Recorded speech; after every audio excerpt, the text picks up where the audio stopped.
So why tokenization really matters? So tokenization is really like the new format of capitalization. It's booming. It's just because how easy and efficient it becomes to move capital, to onboard, to offboard, to pay dividends, to do interest.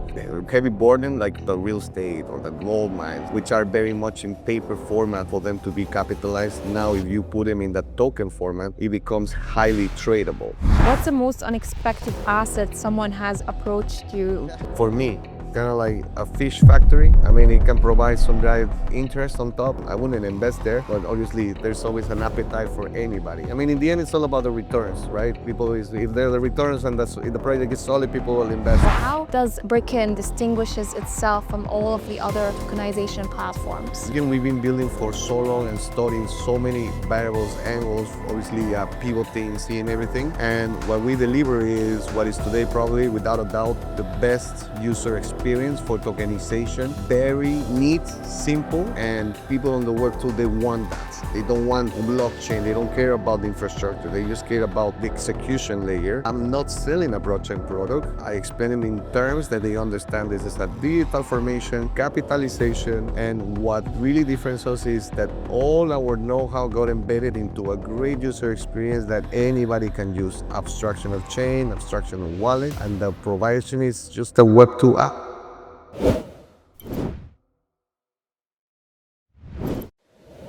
Hello everyone, it's Malak here and we're on the first day of Token 2049.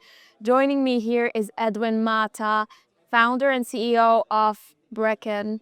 Nice to meet you, Edwin. Hello, Malak. Nice to be invited here. Thank you very much. So Brickken has been very much leading on the RWA industry. For someone hearing about tokenization for the first time, what's the simplest way to explain the difference between a liquid and an illiquid asset, and why tokenization really matters for this type of distinction? Yeah, so I mean, we have to think about it as a near digitization, right? So we're digitalizing something, and just by it being digital, it already opens a whole array of opportunities.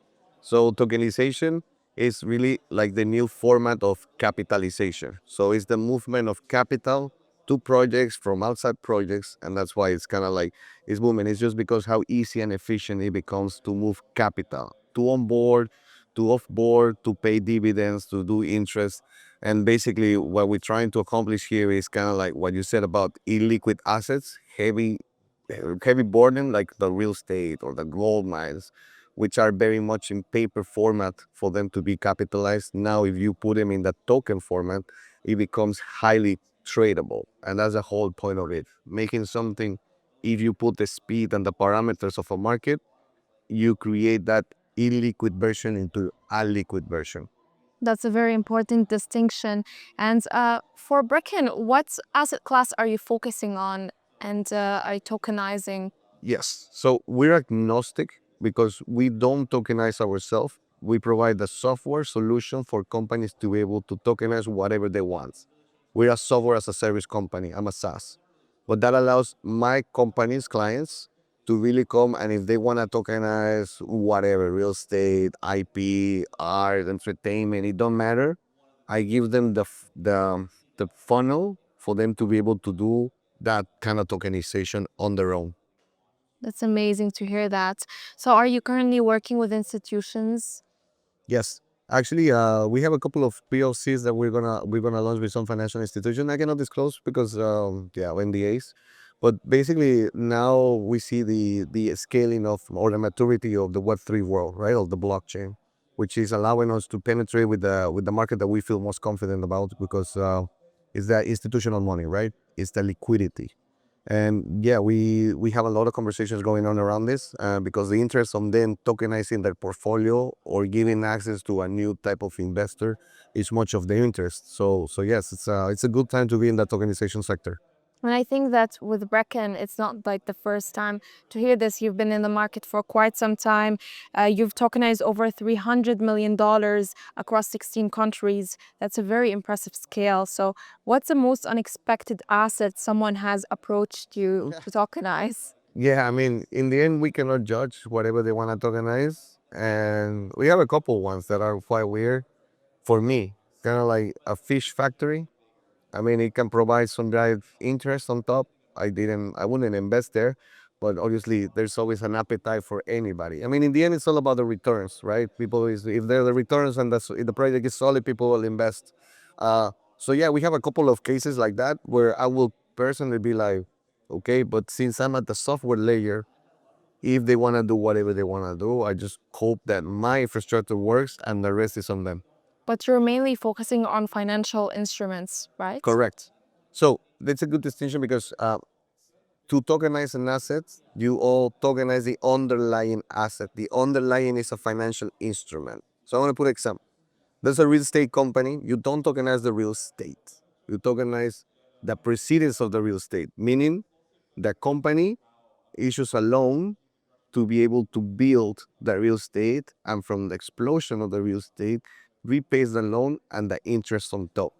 And people say, oh, you tokenize the real estate. No, you tokenize the loan. So that's why through the financial instrument tokenization, you can really tokenize everything because a financial instrument is the bridge between the asset and the investor. That's such an incredible distinction here.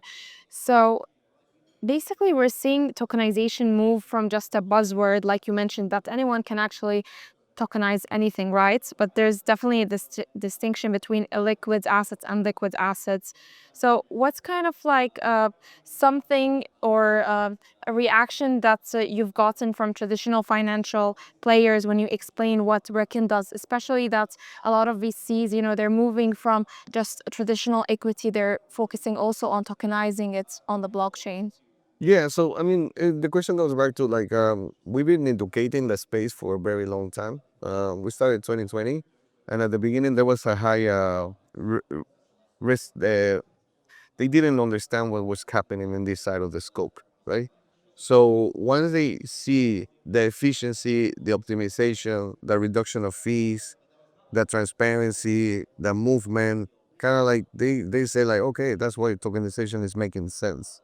And a lot of institutions, banks, asset owners, huge ones, um, began studying this and now applying it because now it became a race because there's a lot of possibilities here and a lot of digital money that can be embedded as a capital. So we came from educators now to really kind of like deliverables. And that's why we have these conversations with at a certain level because we've been in the space for so long that we understand the web tool, us coming from a very web tool traditional, myself lawyer, and the Web3, the new format. So we speak both languages and provide a solution for them to really feel comfortable with both worlds because that's kind of like our angle. I can imagine the RWA space is very crowded right now, especially after the Genius Act and all of the stablecoin adoptions. So how does Brickken distinguishes itself from all of the other tokenization platforms? Yeah. So this is a great question because it is true. It was a blue sea back in the day. There was a few companies trying to do something around it. Very few survived. And then it came the boom on the new generation of 2025, 2024, 2025 startups. But the problem here is that it's not the technology issue you're only solving. It's a legal, financial, compliance. There's so many variables for tokenization that the barrier is quite high. So it's also a know-how. And Brickken, we've been building for so long and studying so many variables, angles, obviously pivoting, seeing everything. And what we deliver is what is today probably, without a doubt, the best user experience for tokenization. Very neat, simple, and people on the web too, they want that. They don't want blockchain. They don't care about the infrastructure. They just care about the execution layer. And what difference is about is that I'm not selling a blockchain product, even though they call it tokenization. I explain it in terms that they understand this is a digital formation, capitalization, and what really differentiates us is that all our know-how got embedded into a great user experience that anybody can use. Abstraction of chain, abstraction of wallets, and the provision is just a Web2 app. That's amazing to hear if you can actually make the user for the institution forget about that they're using a blockchain. So let's talk about venture capital specifically because VCs traditionally lock up capital for 10-year fund cycles. How does tokenizing, LP interests actually work and what changes for both the VC and also their limited partners? Yeah, so I think a lot of the on the VC world is changing. They used to be more formalized like that, 5 to 10 year cycles. There was a lot of money retention because of the exit, no? And equity is quite slow. Like you invest in a seed startup, it can take 2 years approximately to go to Series A. So it's quite easy to do that. Not easy, it's quite complex to do that. Sorry. Now we're seeing more of a, what they call evergreen funds, which is kind of like a continuous capitalization to execute deployment. So they could do calls and they say like, hey, we got to start. We wanna invest 1 million. They put a call, get the million, and deploy. So they don't just manage the capital. And on the tokenization, how efficient and how quickly you can do that, it makes a lot of sense. These kind of formations, kind of like you secure the capital and you deploy, and you can just make a call same day, get the capital, and start the deployment process. So kind of like money doesn't have to be stuck or steady into the VC, and it just becomes like a more circular movement. So that's why tokenization in VC is becoming very interesting, because it just amplifies their play. They have a new possibility, and everybody loves new possibilities. Right. Smart money moves fast, right? Absolutely, yeah. So, okay, so mantra, let's talk about mantra. Okay. There's just so much to talk about. So, you just announced Atlas Frontier with mantra. When did this go live? What exactly it is? Is this a product, a framework, a partnership program? Can you share more insights? Yeah, of course. So it's live now. We've been working on it for the past 6 months, which is development of a framework for companies to be deployed on the Mantra ecosystem. So we get to pick a certain tier of companies who we can deploy on the Mantra chain and get support from Mantra ourselves for them to be successful. So we're handpicking the program, right? Because obviously we're trying to be very much institutionalized. So their infrastructure, the chain, and their knowledge, they're great people. They have a lot of know-how internally. And combine it with ours, we were like, okay, why don't we secure a partnership where we can start deploying assets at a very high rates, but also not just like any type of assets. We put them on this program where they want to have some incentives to be able to deploy. And basically, yeah, the announcement came in, and we already got a lot of interest on it, because obviously tokenization, it's hard. Capital formation is always hard. So if you can really nurture that relationship and help them to exploit, then people just feel more confident about their success. And the most important thing for somebody to be success is who is backing them, in the sense that who is supporting them, because every founder or CEO at the capital raise formation, it's a very hard process. So us coming in with the powerhouse of Mantra and our application or web tool, we feel confident that we're going to take a lot of persons to success. Well, I'm very bullish on this partnership. And there's just so much to talk about here because with Mantra, we've seen in the past how, much noise that they've been making last year, especially. How do you see this kind of shaping, this kind of partnership regarding Brickken helping Mantra? As Yeah, we're super excited. I mean, obviously, I follow all the chains, because I'm an application. I can deploy in many chains. I'm an official tokenization provider, for example, for BNB chain and a couple of others. And I wanted to secure Mantra, and because I saw their moves, right? I've been following. I saw they expanding in Hong Kong. Southeast Asia for me is super relevant. I saw they open an office in Dubai, got a bar license. So I wanted to do that because of the track record, not at the token level. I could care less about that. I did it because of the business level and the compliance level. So when we approached them, and then they click and make sense, we understood that we come from, let's say, not the same background, but let's say with the same incentives. Like, we really believe tokenization is happening, and we really need to move fast and efficient. And yeah, so we have our application live on Mantra, and basically we're looking forward to onboard of our first million before year's end. That's amazing. So, what's kind of the biggest obstacle that many liquid assets face apart Yeah. from? So like everything in life, it's a money thing.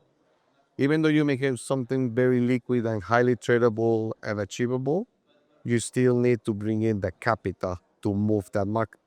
So in the end, it's a burden of distribution, and liquidity. So even though you make something liquid, what you need is liquidity to make it liquid. All right. So sorry about the redundancy, but it's like that.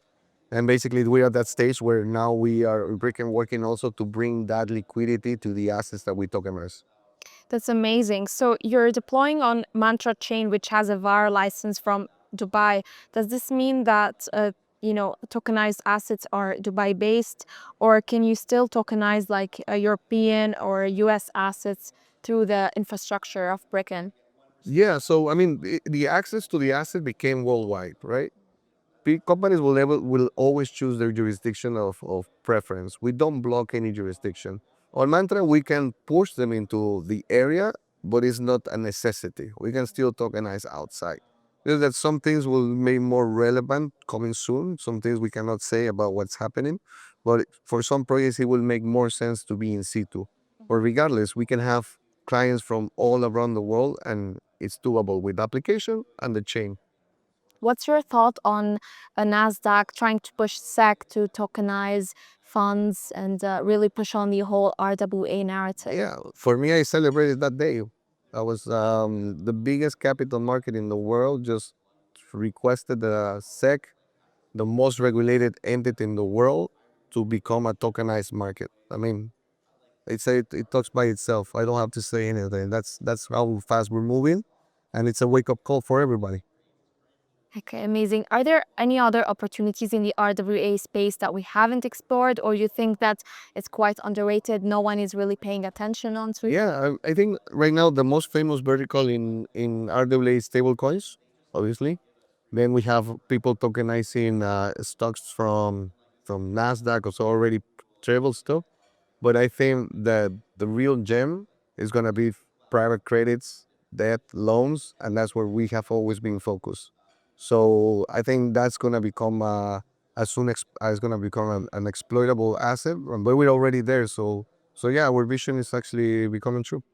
That's amazing. I think now RWAs are performing perhaps even better than the S&P 500, like with the whole generating yield.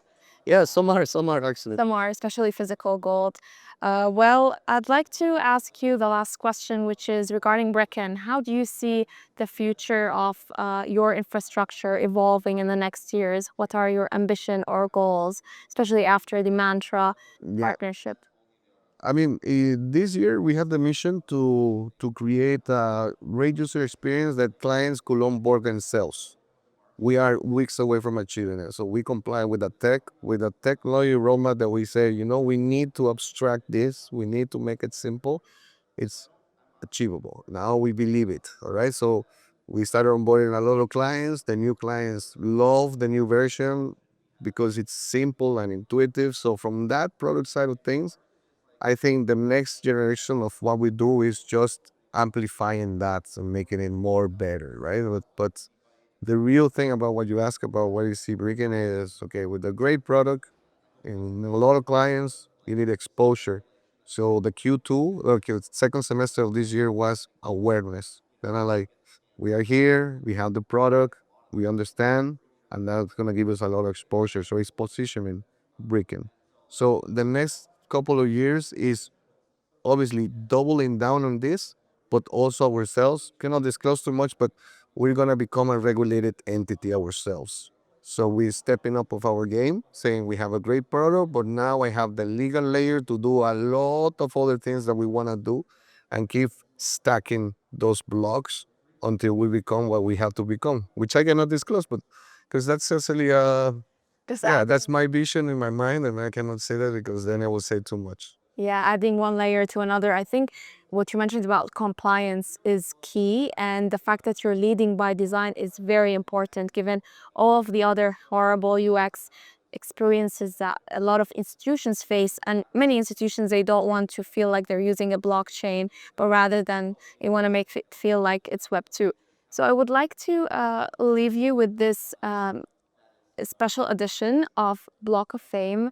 This is for you since you're our special guest for today. And Thank you very much. hopefully we can see Brickken in more future endeavors. Very soon. First, Thank you very much. thank you, Have Ed. a good one. Goodbye.